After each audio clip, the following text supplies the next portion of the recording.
누가복음 21장 29절부터 36절까지 한 절씩 교독하겠습니다. 이에 비유로 이르시되 무화과 나무와 모든 나무를 보라. 이와 같이 너희가 이런 일이 일어나는 것을 보거든 하나님의 나라가 가까이 온 줄을 알라.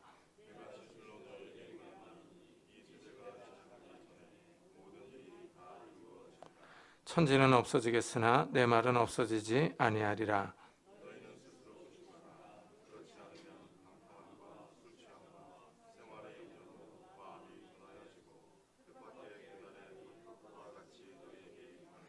이날은 온 지구상에 거하는 모든 사람에게 이 말이라. 이러므로 너희는 장차 올 이 모든 일을 능히 피하고 인자 앞에 서도록 항상 기도하며 깨어 있으라 하시니라. 아멘. 여름이 되면은 무화과가 나옵니다. 이전에는 전라도 지방이나 가야 맛볼 수 있었던 무화과가 이제는 과일 가게에서도 살 수 있습니다. 요즘 우리나라에서 나오는 무화과도 제법 달아서 인기입니다. 이 무화과는 에덴 동산에서부터 있었던 과일입니다. 아담과 하와가 하나님이 따먹지 말라고 하신 선악과를 따먹고 성적 수치심을 느낍니다. 이때 아담과 하와가 벌거벗었음을 알고 무화과 나무 잎으로 치마를 만들어 가렸습니다. 오늘 말씀에서 이 무화과 나무 비유가 나옵니다. 예수님이 종말에 관한 교훈을 주시고 나서 결론으로 말씀해 주신 겁니다. 무화과 나무와 다른 나무에서 싹이 나고 가지가 납니다. 이러면 여름이 가까이 온 줄을 알라고 하십니다. 자연의 변화를 말씀하십니다. 계절이 변하면 나무에 변화가 생겨서 싹이 나고 잎이 납니다. 이렇게 무화과 나무에서 잎이 나면 여름이 가까이 온 것처럼 예수님이 말씀하신 이 모든 일이 되는 것을 보면 하나님의 나라가 가까이 온 줄을 알라고 하십니다. 이 말은 하나님의 나라가 완성될 때가 가까이 왔다는 뜻입니다. 이 땅에 수많은 나라가 있듯이 하나님 나라가 있습니다. 하나님의 아들이신 예수님이 육신을 입고 오심으로 하나님의 나라가 이 땅에 임했습니다. 예수님이 하나님 나라에 관해 말씀해 주십니다. 하나님의 나라가 이미 이 땅에 임했습니다. 그러나 아직 완성되지 않았습니다. 하나님의 나라는 예수님이 재림하실 때 완성될 것입니다. 이때 성도들의 구원이 완성됩니다. 예수님은 무화과 나무에 가지가 나고 잎이 피면 여름이 오듯이 예수님이 말씀하신 일들이 이 땅에 이루어지는 것을 보면 하나님의 나라가 가까이 온 줄을 알라고 하십니다. 그렇다면 이제 예수님이 말씀하신 이런 일이 무엇이냐 하는 겁니다. 이것은 첫째, 예루살렘의 멸망을 말합니다. 어떤 사람이 예수님께 성전을 가리키며 자랑했습니다. 성전은 그 당시 아주 웅장한 건축물입니다. 화려하고 큰 건물입니다. 유대인들이 자부심이 가득해서 자랑하는 건물입니다. 하나님의 임재의 처소이며 하나님께 희생제사를 드리는 곳입니다. 그런데 예수님은 이 성전이 파괴될 것을 말씀하십니다. 섬뜩한 예언입니다. 그러자 제자들이 호기심이 생깁니다. 예수님께 예루살렘 성전이 무너질 때 무슨 징조가 있느냐 하고 물어봅니다. 이 질문에 예수님이 답변하신 내용이 종말에 관한 내용입니다. 예수님이 종말에 일어날 모든 일들을 다 말씀하신 후에 결론으로 이 무화과 나무 비유를 말씀해 준 겁니다. 예수님은 성전이 망할 때 일어날 일로 거짓 그리스도가 나와서 미혹하는 일이 있다고 하십니다. 그리고 전쟁, 기근, 지진, 전염병이 일어날 것을 말씀하십니다. 더 나아가 사람들이 예수 믿는 사람들을 박해하고 핍박할 일이 일어난다고 하십니다. 이때 예루살렘 성전은 외국 군대에 포위될 것이라고 하십니다. 예수님이 예루살렘 성전이 망할 때 일어날 일들을 예언해 주셨습니다. 그런데 이 종말론의 말씀을 가만히 읽어보면은 예루살렘 성전의 파괴를 넘어서서 전 세계적이고 우주적인 파괴가 있을 것을 말씀하십니다. 1월 성신에는 징조가 있겠고 땅에서는 민족들이 바다와 파도의 성난 소리로 인하여 혼란한 중에 공고하리라. 사람들이 세상에 임할 일을 생각하고 무서워함으로 기절하리니 이는 하늘의 권능들이 흔들리겠음이라 하십니다. 이 자연재해가 있을 것을 말씀합니다. 하늘과 땅의 변화로 인해 사람들이 놀랍니다. 이때 예수님이 구름을 타고 이 땅에 다시 오실 것입니다. 예수님이 종말론에서 두 가지를 말씀하시는 거예요. 첫째는 예루살렘 성전의 멸망이고, 둘째는 예수님의 재림을 설명합니다. 예수님이 예루살렘 성전의 멸망, 그 멸망을 근거로 해서, 그 사건을 기점으로 해서 예수님의 재림을 설명을 하는 겁니다. 예루살렘 성전이 외국 군대에 의해 망할 때 일어날 일들이 있습니다. 거짓 메시아가 나오고 전쟁, 기근, 지진, 전염병이 옵니다. 신자들이 박해를 받습니다. 이런 일들이 예수님의 재림 때에도 일어난다는 의미입니다. 이런 일이 일어나면 성도들의 구원이 가까이 왔다는 겁니다. 하나님의 나라가 가까이 임했다고 하십니다. 이것을 무화과 나무의 비유로 말씀해 주시는 겁니다. 무화과 나무에 가지와 잎이 나면 여름이 가까이 온 것 같이 세상에 이런 일들이 일어나면 성전의 파괴와 예수님의 재림이 가까이 왔다는 것입니다. 예수님이 예루살렘 성전의 멸망을 예언하셨어요. 이 예언이 있고 나서 약 40년 후인 AD 70년에 예루살렘은 로마 군대에 망했습니다. 예수님의 말씀처럼 예루살렘 성이 파괴되었어요. 유대인들은 가나안 땅에서 쫓겨나서 세계 곳곳에 흩어져 살아가야만 했습니다. 예수님의 말씀이 역사 속에서 이루어졌습니다. 그런데 더 신기한 사실은 약 1900년이 지나서 2차 세계대전 후에 유럽에서 유대인들이 본격적으로 가나안 땅으로 돌아왔습니다. 1948년에 이스라엘이 가나안 땅에서 다시 독립했습니다. 나라를 세웠습니다. 놀라운 일입니다. 약 1900여 년 동안 나라 없이 세계 각처를 떠돌아다니던 민족이 다시 가나안 땅에 돌아와서 나라를 세웠습니다. 현재 2000년대에 가나안 땅에서 이스라엘이 살아가고 있습니다. 우리나라와 무역을 합니다. 지금은 하마스와 이스라엘이 전쟁에서 세계가 긴장하고 있습니다. 마치 현대판 여호수아를 보는 것 같습니다. 중동의 화약고인 팔레스타인에서 큰 전쟁이 일어나지는 않을까 하고 세계가 지켜보고 있습니다. 왜냐하면 성경은 마지막 시대에 팔레스타인에서 큰 전쟁이 일어날 것을 예언하고 있기 때문입니다. 가나안 땅의 전쟁뿐 아니라 우크라이나와 러시아의 전쟁도 현재 진행 중입니다. 세계가 이상합니다. 전쟁과 난리 소문이 일어나고 있습니다. 코로나 전염병이 세계를 휩쓸었습니다. 최근에 모로코와 아프가니스탄에 지진이 있었습니다. 리비아에 대홍수가 일어나서 항구 도시가 다 쓸려갔습니다. 자연재해가 이제 세계 곳곳에서 벌어지고 있습니다. 여름엔 러시아, 미국, 캐나다, 호주와 브라질에서 산불이 계속 일어났습니다.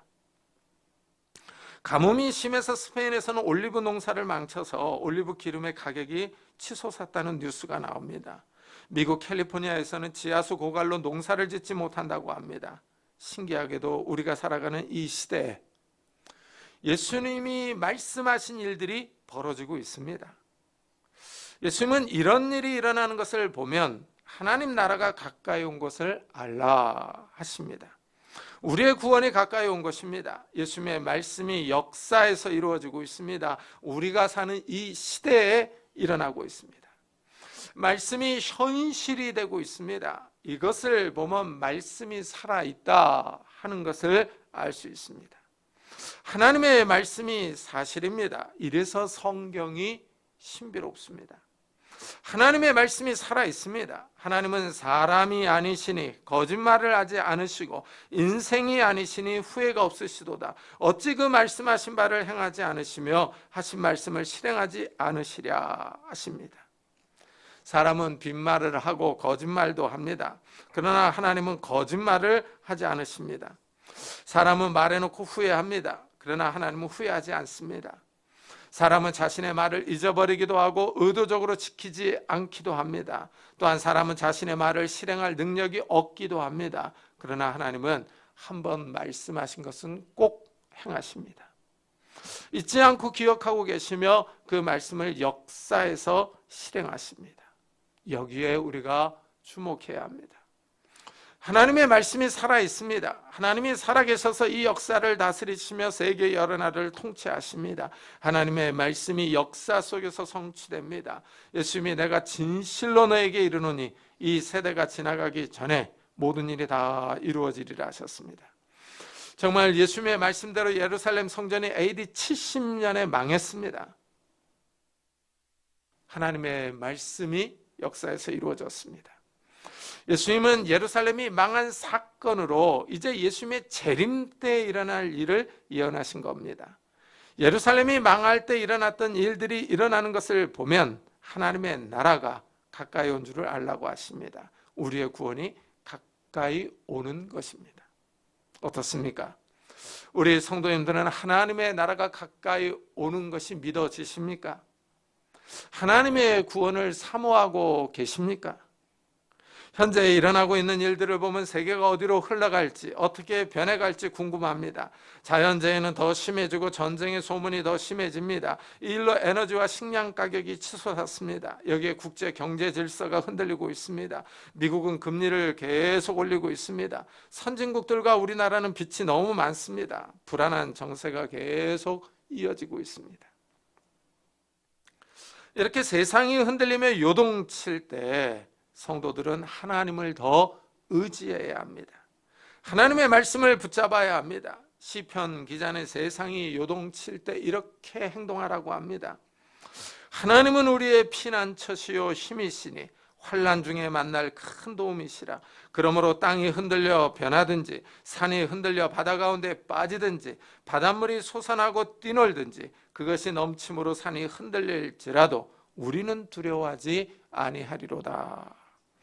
세상이 요동치며 경제, 사회, 정치, 군사적인 변화가 찾아와도 하나님은 우리의 피난처가 되십니다. 하나님이 우리를 붙잡고 계십니다. 환난과 재난이 닥쳐와도 하나님의 사랑이 우리를 추격하며 우리를 보호하십니다. 이래서 성도들은 하나님을 찬양하며 하나님을 의지합니다. 어떤 상황에서도 두려워하지 않고 하나님을 바라봅니다. 하나님은 말씀으로 종말에 일어날 일들을 우리에게 미리 알려주셨습니다. 이런 일이 일어나는 것을 보면 구원의 날이 가까이 왔다는 것을 알라 하십니다. 예수님은 천지는 없어지겠으나 내 말은 없어지지 아니하리라 하십니다. 우리가 살아가는 이 땅이, 우리의 두 발이 디디고 있는 이 땅이 없어질 때가 있다고 하십니다. 하늘과 땅이 사라질 때 예수님이 재림하실 것입니다. 예수님이 재림하실 때 하늘과 땅이 사라지고 새하늘과 새 땅이 임합니다. 예수님은 이 땅과 하늘보다도 예수님의 말씀이 더 강력하다고 하십니다. 하늘과 땅은 없어지지만 예수님의 말씀은 없어지지 않기 때문입니다. 예수님의 말씀이 살아있다고 하십니다. 눈에 보이는 이 자연보다, 우주 만물보다 예수님의 말씀이 더 강력하고 확실합니다. 여기에 우리가 주목해야 합니다. 예수님의 말씀이 없어지지 않습니다. 예수님의 말씀은 하늘과 땅보다도 더 귀하고 강력합니다. 자연 질서보다 예수님의 말씀이 확실하고 더 정확합니다. 예수님이 하신 말씀대로 이 역사가 흘러갈 것이기 때문입니다. 예수님이 바로 이 역사의 주인이시며 예수님이 이 세상의 창조주이십니다. 예수님이 이 세상의 끝을 알고 계십니다. 신기하게도 예수님은 이 세상의 끝, 종말에 대해서 말씀해 주셨습니다. 이 역사의 끝에 어떤 일들이 일어날 것을 알려주셨습니다. 이것이 종말론입니다. 신기하게 기독교는 역사의 처음과 끝을 말합니다. 성경은 우주 만물의 시작과 끝을 설명해 줍니다. 자연과학이나 역사나 물리학 교과서도 말하지 않는 내용입니다. 예수님이 역사의 끝을 미리 알려주셨습니다. 이제 이 말씀을 믿느냐 믿지 않느냐는 인간의 반응에 달려 있습니다.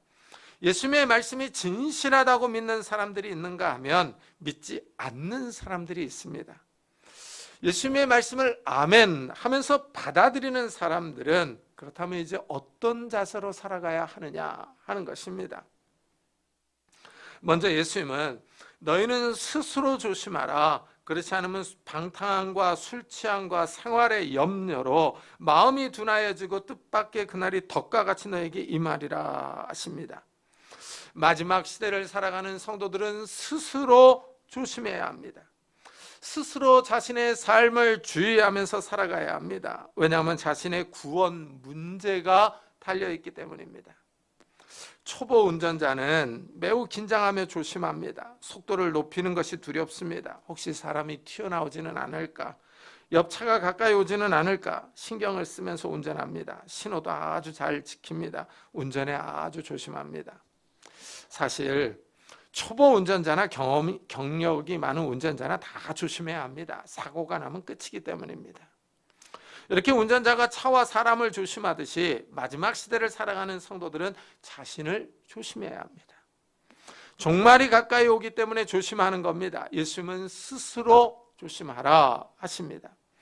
여기서 우리가 알 수 있는 사실은 믿음은 개인적입니다. 연합이나 단체가 없습니다. 아내가 잘 믿는다고 해서 남편이 덤으로 1+1으로 구원받는 것은 아닙니다. 집에서 한 명이 대표로 잘 믿는다고 해서 그 집안 식구들이 다 구원받는 것이 아닙니다. 자기 스스로 자기 믿음을 돌봐야 합니다. 자신의 신앙과 삶에 주의해야 합니다. 믿음은 철저하게 개인적입니다. 믿음은 자신이 돌보지 않으면 다른 사람이 돌봐주지 않습니다. 다른 사람이 나 대신 믿어서 내가 구원받지 않습니다. 내가 믿어야 내가 구원받습니다. 전쟁과 기근과 지진과 전염병이 일어날 때 주님의 재림이 가까이 왔다는 사실을 알아야 합니다. 거짓 그리스도가 나타나고 이단이 설칠 때 자신의 믿음을 돌아보고 삶을 건전하게 해야 합니다. 방탕하고 술 취하고 삶의 염려에 매여 살면은 이 마음이 둔해집니다. 여기서 마음이 둔해진다는 것은 무겁게 짓눌리는 상태입니다. 방탕과 술 취함과 생활의 염려가 그 사람을 무겁게 짓누릅니다. 이러면 하나님의 말씀에 마음이 단단해지며 둔해집니다. 마음이 둔해지면 하나님의 말씀에 신경을 쓰지 않습니다. 관심이 떨어집니다. 이러면 믿음의 문제가 생깁니다. 뉴스에서 계속 음주운전이 나옵니다. 어떤 사람이 비틀거리며 운전해서 한 시민이 쫓아가서 음주운전자를 잡았다는 뉴스를 보았습니다.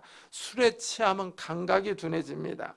자칫 잘못하다가는 큰 사고를 내서 사람을 쳐서 죽일 수 있습니다.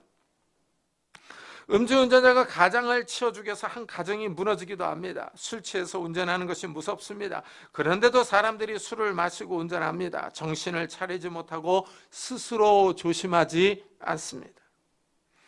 예수님은 방탕한 삶과 술 취함과 생활의 염려로 마음이 둔해진다고 하십니다. 예수님의 재림에 신경을 쓰지 않는 겁니다.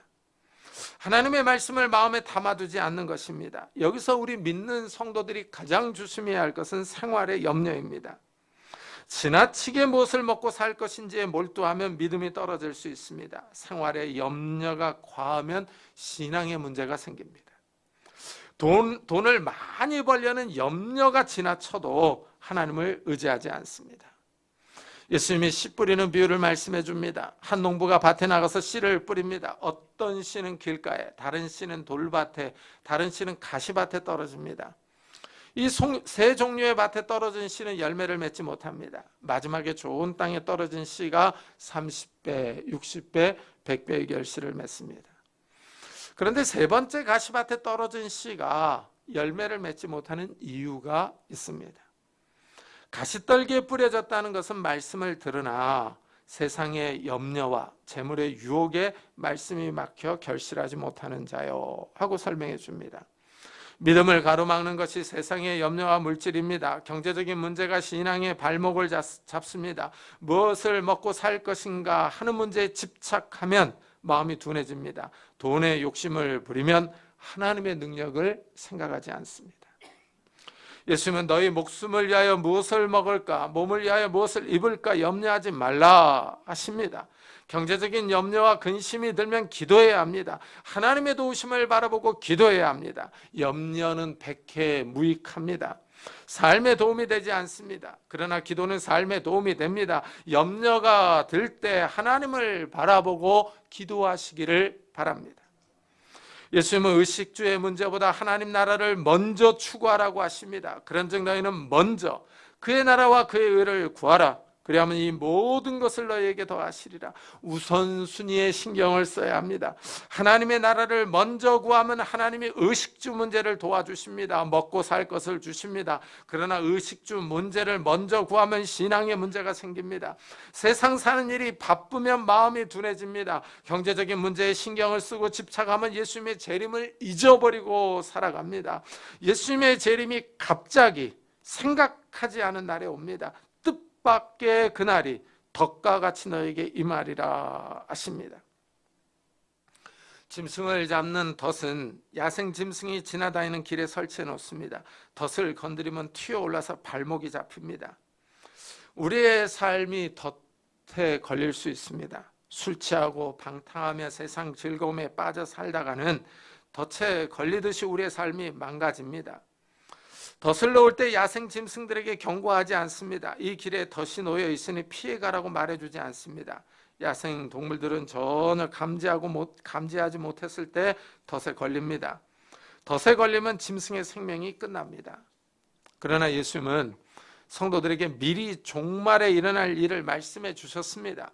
마지막 시대에 일어날 일이 있다고 경고해 주셨습니다. 그리고 스스로 조심하라 하십니다.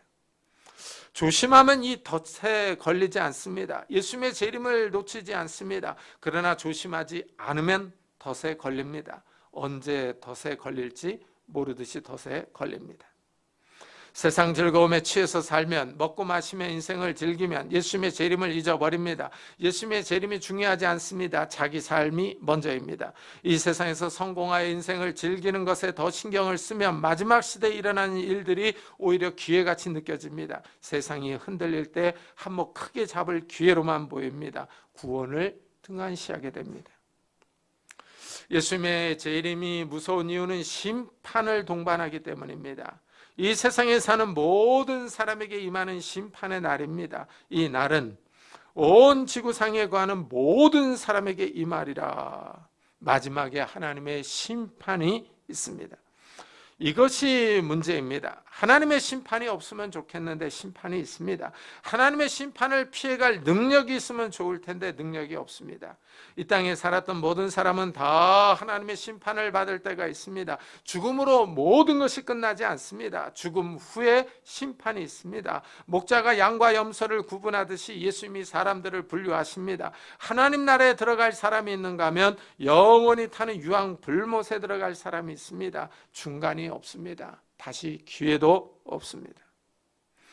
이래서 이 땅의 삶이 중요합니다. 하나님은 사람들이 어떻게 살았는지를 다 기록해 놓고 있기 때문입니다. 하나님이 이 책에 기록된 대로 심판하십니다. 사람이 행한 대로 심판하십니다. 이 심판을 피해갈 사람이 없습니다. 하나님 앞에 서지 않을 사람이 없습니다. 사람이 지혜롭고 존귀합니다. 만물의 영장입니다. 하지만 사람은 약합니다. 능력이 없습니다. 하나님의 심판을 피해갈 사람이 없습니다. 영원히 꺼지지 않는 유황불못이 준비되어 있습니다. 생명책에 이름이 기록되어 있지 않는 사람들이 들어갑니다. 영원한 고통을 받습니다. 영원한 형벌입니다. 이런 하나님의 심판이 있다는 것을 기억하고 스스로 조심해야 합니다. 이 땅에서의 삶을 주의해야 할 이유입니다. 우리가 하나님의 말씀을 따라서 경건하게 거룩하게 살아갈 이유입니다. 예수님이 마지막으로 이렇게 말씀합니다. 이러므로 너희는 장차올 이 모든 일을 능히 피하고 인자 앞에 서도록 항상 기도하며 깨어있으라. 예수님은 제자들에게 인자 앞에 서는 사람이 되라고 하십니다. 여기서 인자는 예수님을 의미합니다. 예수님 앞에 선다는 것은 예수님과 함께하는 사람이 되라는 뜻입니다. 예수님께 우선순위를 두어야 합니다. 삶의 최우선 순위는 예수님입니다. 자기 중심적인 삶이 아닙니다. 자기를 즐겁게 하는 삶이 아닙니다. 먹으나 마시나 항상 예수님을 먼저 생각해야 합니다. 하나님의 영광을 위하여 살라는 것입니다. 자기 인생을 즐기는 삶이 아니라 하나님의 뜻을 먼저 추구하며 하나님 나라의 의를 추구하는 삶입니다. 예수님은 이 마지막 시대에 일어날 일들을 피할 방법이 있다고 하십니다. 요한계시록을 읽어보면 마지막 시대에 일어날 하나님의 심판이 무섭습니다. 이 땅에 큰 재앙이 닥칠 것을 예고해 놓았습니다. 이 세상이 요동치며 흔들릴 때 믿음의 사람들은 하나님을 의지하고 기도합니다. 깨어있어서 하나님께 부르짖습니다. 이 마지막 시대를 잘 살아가는 방법은 기도하는 것입니다. 하나님의 도움을 바라며 간구하는 것입니다. 우리 힘으로 할 수 없는 일들을 만날 때 하나님께 도움을 구해야 합니다. 우리는 능력이 없지만 하나님은 능력이 있습니다. 우리는 빠져나갈 길을 알지 못하지만 하나님은 아시고 우리를 인도하십니다. 하나님은 우리 인생의 앞길을 알고 계십니다. 예수님은 우리에게 기도하라고 하십니다. 항상 기도하라고 하십니다. 기도할 때 시험을 이길 수 있습니다. 예수님이 종말에 일어날 일을 말씀하신 후에 유월절 식사를 하십니다. 그리고 베드로가 부인할 것을 예언하십니다. 사탄이 베드로를 요구했다고 알려줍니다. 시몬아 시몬아 보라 사탄이 너희를 밀 까부르듯 하려고 요구하였으나, 예수님이 이렇게 베드로에게 경고하셨습니다. 그러자 베드로가 예수님과 함께 죽기를 각오했다고 자신 있게 말합니다. 베드로가 큰 소리를 칩니다. 그러나 예수님은 오늘 닭 울기 전에 베드로가 3번이나 예수님을 모른다고 부인할 것을 말씀해 줍니다. 베드로는 경고를 받았습니다. 스스로 조심했어야 합니다. 그러나 베드로는 스스로 깨어있지 못합니다. 예수님이 제자들과 함께 감람산에 가서 기도하십니다. 예수님은 닥쳐올 십자가의 고난을 감당하기 위하여 겟세마네 동산에서 땀이 핏방울이 되도록 기도하십니다. 하나님의 뜻에 순종할 수 있도록 기도하십니다. 그러나 함께했던 제자들은 피곤을 이기지 못하고 잡니다. 예수님이 베드로가 자는 것을 보고 깨우십니다. 어찌하여 자느냐? 시험에 들지 않게 일어나 기도하라 하십니다. 그러나 베드로와 제자들은 졸음을 이기지 못하고 잡니다. 베드로는 스스로 조심하지 못했습니다. 깨어 기도하지 못했습니다. 결국 베드로는 예수님을 모른다고 부인합니다. 3번이나 부인합니다. 맹세하고 저주하면서 예수님을 모른다고 말합니다. 베드로는 시험에 들고 말았습니다. 예수님은 베드로에게 3번이나 부인할 것을 경고하셨습니다. 친절하게 알려주셨습니다. 그리고 겟세마네 동산에서 깨어있어 기도하라고 하셨습니다. 그러나 베드로는 깨어있지 못했습니다. 결국 큰 시험에 빠졌습니다. 예수님을 부인하는 자리에 떨어졌습니다. 오늘 말씀에서 예수님은 이 말씀을 읽는 모든 성도에게 경고하고 계십니다.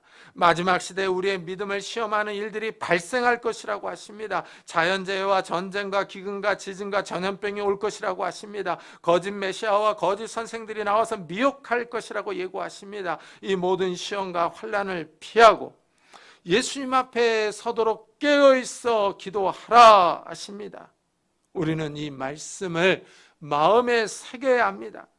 이 말씀을 자꾸 읽고 묵상하며 애워야 합니다. 날마다 기도해야 합니다. 사람이 이상하게 건망증이 심합니다. 중요한 것을 금방 잊어버립니다. 먹고 사는 문제로 바쁘면 하나님을 생각하지 않습니다. 기도하지 않습니다. 바빠서 조금 피곤하면 기도하지 않습니다. 하지만 예수님의 재림은 우리의 생명이 달린 문제입니다. 우리의 구원이 달린 문제입니다. 그 누구도 나를 대신해 줄 수 없습니다. 모든 사람이 하나님 앞에 설 때가 있습니다. 각 사람은 믿음대로 구원을 받습니다. 믿지 않았던 사람은 그 사람의 행동에 따라 심판을 받습니다. 하나님의 심판을 피하기 위해서는 깨어있어 기도해야 합니다. 우리의 구원의 때가 더 가까이 왔습니다. 인자 앞에 설 수 있도록, 예수님과 함께 할 수 있도록 항상 깨어있어 기도하는 성도님들이 되시기를 예수 그리스도의 이름으로 축복합니다.